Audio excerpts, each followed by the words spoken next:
Bonjour et bienvenue sur la chaîne YouTube des numériques. Aujourd'hui, nous allons parler du tant attendu Mi 8 de Xiaomi.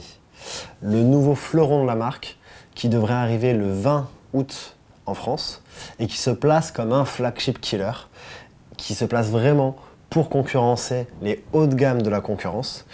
Et pour le coup, Xiaomi a mis le paquet.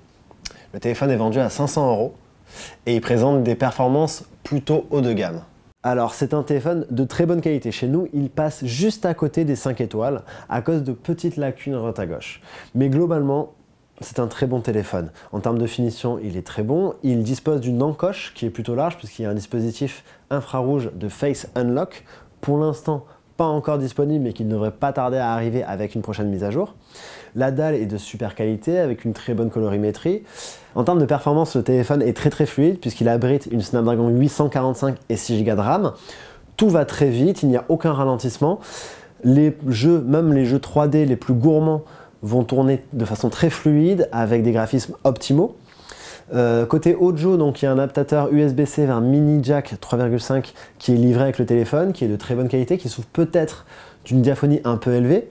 En termes d'autonomie, le téléphone fait une performance plutôt bonne. Sur notre test d'autonomie maison SmartVisor, il fait 15h11, là où les 5 étoiles se situent à peu près vers 15h30, 16h. Donc c'est quand même une performance assez honorable. Côté photo, donc le Mi 8 est équipé d'un double module à l'arrière de 2 capteurs 12 mégapixels. Le premier en fait va servir sur les photos de base, le deuxième va intervenir pour créer un zoom optique x2. Donc le rendu des photos est plutôt pas mal, assez précis, des couleurs peut-être un peu fades, mais surtout le problème du téléphone c'est le lissage, le traitement de lissage logiciel. Donc ça c'est un problème qu'on retrouve souvent chez Xiaomi, qui va faire qu'en fait les peaux vont être très lissées, les objets vont être très lissés, on perd beaucoup d'aspérité.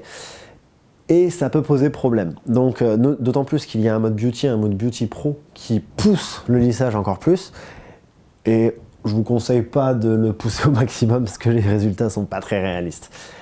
À l'avant, le module est embarqué avec un capteur de 20 mégapixels qui fait du pixel binding. Donc il combine 4 pixels pour capter le maximum de luminosité. Donc ça fait de très bons selfies, mais encore une fois, le lissage est très présent. Donc globalement, le Mi 8 est un très bon téléphone, surtout pour 500 €, avec sa Snapdragon 845, c'est très bien. Le problème, c'est qu'en face, il va avoir le Honor View 10 ou le OnePlus 6 qui vont faire peut-être un peu mieux sur certains aspects et un peu moins bien sur d'autres pour le même prix. Donc ce sera vraiment au client de voir s'il préfère avoir un Xiaomi avec tout ce que ça embarque ou un OnePlus ou un Honor. Ce sera vraiment à lui de choisir.